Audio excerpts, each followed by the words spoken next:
បន្ទាប់មកទៀតគឺសកម្មៈហើយសកម្មៈដែលសម្បូរបែបណា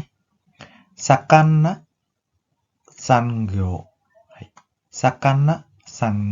ង្យោឧស្សាហកម្មដែលសម្បូរបែបអ្នកនរគ្នាកុំច្រឡំមួយពាក្យថាថែម៉ោងណាថែម៉ោងគឺកន្លែងសាននេះមានតែនដែលយើងអានថាសង្យោណាអាហ្នឹងគឺថែម៉ោងចំណែកនេះអត់មានតែនទេគឺសង្យោ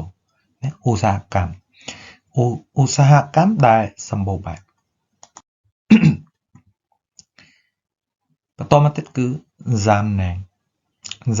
ណាហើយដែលគួរឲ្យសោកស្ដាយណាហើយសាំងណែង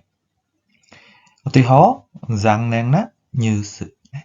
ព័ត៌មានដែលគួរឲ្យសោកស្ដាយឬក៏ព័ត៌មានមួយដែលធ្វើឲ្យយើងមានអារម្មណ៍ថាគួរឲ្យសោកស្ដាយ